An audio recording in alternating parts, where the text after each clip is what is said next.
Halo, Assalamualaikum warahmatullahi wabarakatuh. Berjumpa dengan saya, Yuni. Lagi liburan di rumah. Makanya buat konten ini khusus buat kalian. Buat konten apa, Miss? Konten apa ya? Karena selalu banyak yang nanyain, ada nggak job selain pembantu di Hong Kong? Antara ada dan tiada. Kok gitu, Miss? Maksudmu piye? Yuk ada bagi orang yang profesional. Jadi, nggak ada kalau pendidikannya nggak tinggi, bisa dibilang seperti itu. Karena saya ada beberapa orang yang memang nyata-nyata dokter di Indonesia sana, apply di Hong Kong sini sebagai dokter. Itu ada. Ada orang yang chef dari Indonesia, memang chef, punya sertifikat, pernah sekolah di luar negeri, terus datang ke Hong Kong sebagai profesional juga ada. Jadi, saya juga pernah ada salah satu dokter hewan, bekerja di Yuen Long, hanya bertahan 5 bulan, karena dia diperlakukan seperti pembantu, dia ngebreak, dan dia didenda, suruh bayar ini, bayar itu, makanya waktu itu cara keluarnya, cara ngebreaknya pun secara tidak hormat, majikan ngeluarin dia tengah malam, dan pada akhirnya kita bantu, tapi prosesnya lama, akhirnya dia memilih damai pulang Indonesia, tanpa membayar majikan, majikan tanpa membayar dia. Jadi, ini secara itu ya, secara profesional. Gimana caranya, Miss? Sebentar. Secara profesional, saya pribadi tidak menyalurkan. Jadi, saya tidak tahu. Jadi, bukan ranah saya. Bukan porsi saya. Jadi, lah terus piye misalnya ono sing diomongne di hotel, di kandang PT, di pabrik tahu, di restoran, itu ono tenan apa enggak? Saya bilang enggak ada. Kalau di antara kalian masih bilang dan ngengkel ada, silahkan datang sendiri, buktikan. Ojo sampai tekokin yang kok getun. Jadi kalau kalian bilang, oh temenku kerja di restoran, Miss, di salon, Miss. Nggak mungkin, Mbak. Karena di sini itu yang diizinkan adalah sebagai pekerja rumah tangga, visanya. Kalaupun jadi supir pun tetap sama. Pekerja rumah tangga. Walaupun kamu kerja di kebun, itu sama. KTP WX.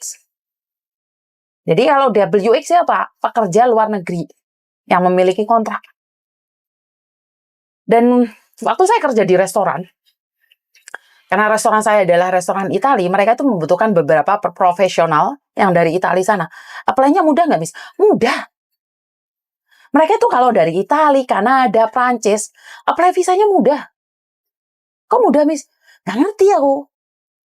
Atau memang pendidikan mereka tinggi-tinggi, karena mereka adalah profesional semua, dan mereka bisa bahasa Inggris, jadi waktu diadakan interview itu mereka mudah gitu loh, visanya mudah. Tapi lihat kok Indonesia itu wangel. Jadi Anda nih make visa pembantu untuk sementara ini. Nah, kalian kepingin, yo ke Mako ae. Mako itu bisa kerja di restoran, kerja di kasino, kerja di cleaning service, kerja di satpam, itu ono. Tapi saya kurang tahu sekarang ya, itu saya berbicara 10 tahun yang lalu. Loh, kalau informasi apa, Miss? Waduh. Saya itu sekarang sudah tidak ngurusin Makau lagi. Jadi saya sudah 5-6 tahun ini nggak ke Makau sama sekali. Makau cedek nyebrang tok. Tapi saya itu nggak pernah di sana sekarang. Jadi kalian nanya, ya apa caranya ke Makau? Aku sekarang, Mbak. Dan saya saya nggak update tentang Makau sama sekali. Jadi karena kewalahan untuk yang di Hong Kong, saya tidak ingin tamak pada diri saya. Saya tidak pernah mengizinkan diri saya sendiri untuk mikirin yang bukan porsi saya. Itu kalau zaman dulu, saya masih zaman dulu ya. 10 tahun yang lalu, cek nom lah kasaran wong. Saiki umur 40 lebih, biar kan 36-an, 28, 29 itu gaya-gaya. Jadi saya itu prosesin anak ke mana? Ke Makau, ke Hong Kong, ke Taiwan, juga ke Korea ya waktu itu ya. Saya tuh semua nanganin. Yo teko Makau ke Hong Kong, dari Hong Kong terbang ke Korea, habis itu terbang ke Taiwan itu dalam waktu 3 hari itu saya lalui negara-negara itu. Tapi ternyata dari bertambahnya umur itu gak kuat aku, Mbak. Saya kira loro-loron. Ya untungnya dielingno sama Tuhan, sikile diceklek. Makanya saya wis gak begitu arogan, gak begitu sombong, gak begitu sok-sokan. Saiki sama Tuhan selalu diingatno, wis saate sombong titik no dielingno penyakite. Ya apa Yun, preso dokter. Tadi ini saya tuh selalu berpikir bahwa, apa sih yang saya kejar? Uang, iya, saya ngejar uang. Karena kalau nggak ada uang, nggak bisa hidup di Hong Kong. Tapi apakah uang itu the first priority buat saya? Ternyata jawaban saya adalah tidak. Pengabdian saya sama Tuhan, pengabdian saya pada sesama manusia itu lebih penting daripada uang. Karena saat saya bisa melakukan yang terbaik, maka berkat itu saya percaya akan mengalir atas hidup saya. Bukan cuma uang loh Mbak, berkat itu Mbak. Berkat itu termasuk kesehatan. Sekali lagi, kesehatan itu sangat penting sekali. Kamu punya uang miliaran tapi nggak sehat, ya percuma. Jadi buat Mbak yang di luar sana yang selalu menanyakan, khususnya yang dari Indonesia, yang dari Bengkulu, yang dari mana ya? Sumatera, Lampung, Kalimantan, Sulawesi, Aceh, dan mana tadi? Mana? Irian Jaya, Bali, NTT dan Jawa Timur, Jawa Tengah, Jawa Barat. Saya selalu mengingatkan bahwa kalau kalian ditawarin job-job sing gak jelas itu, tanyakan, walaupun ada agennya itu ada nggak agen abal-abal. Jadi jangan pernah menanyakan bahwa di sini itu ada pekerjaan jadi salon rambut, salon keriting rambut. Nggak ada. Sampai ada yang bilang kayak gitu, kalian tuh harus berhati-hati karena memang bukan cuma ijazah saja ya. Soalnya bosnya di Hong Kong itu banyak sekali pertanyaan dari labor. Hiring for foreign professional worker itu sangat sulit sekali. Jadi sangat banyak pertanyaan dari pihak imigrasi ke perusahaan, bukan cuma ke kamu. Jadi perusahaan itu harus menyiapkan data-data yang mana memberikan alasan kenapa sih sampai ngambil orang foreigner, mengambil orang luar negeri. Alasannya kenapa? Jadi bukan asal aja perusahaan itu ngambil orang dari Indonesia atau dari Filipina, enggak ya.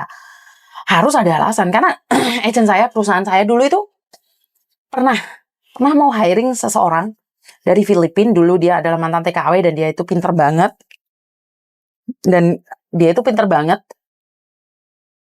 Kita coba apply tapi sangat sulit sekali. Dimana pada akhirnya di-refuse ya, di-reject ya visanya. Di-deny visanya. Karena nggak cukup akurat. Jadi kalau mau hiring dari luar itu Mbak, suatu perusahaan itu harus ada term and condition. Syaratnya oke. Kenapa saya bilang syaratnya oke? Kita itu dulu butuh agensi untuk translator dalam bahasa Filipin. Pertanyaannya itu oke buat perusahaan saya. Dimana yang nyatakan bahwa kenapa alasannya kamu butuh pekerja dari Filipina ini?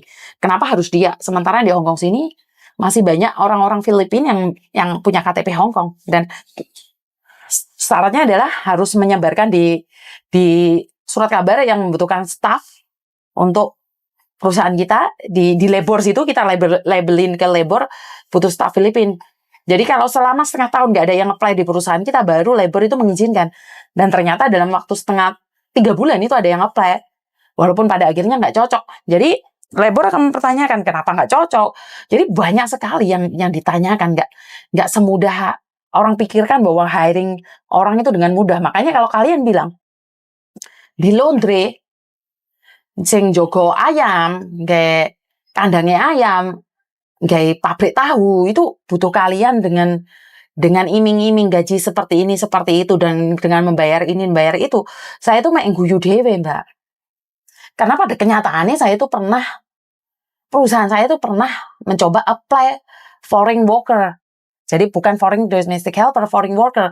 Jadi foreign professional worker. Jadi bukan di bagian pembantu. Itu sangat sulit sekali nanyain dari perusahaan kita, nanyain dari anaknya, itu banyak sekali. Dan saya rasa kurang lebih sama. Begitu juga dengan kebun. Kebun ini bosmu pertanyaannya oke. Iya, kamu nggak ada pertanyaan, tapi bosmu pertanyaannya oke.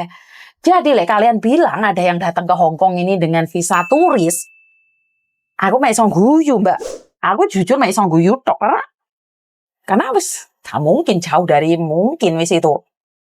Makanya promosi buat teman-teman di luar sana, silahkan promosi, tapi ojo kebacut Mbak, mangan gede wong.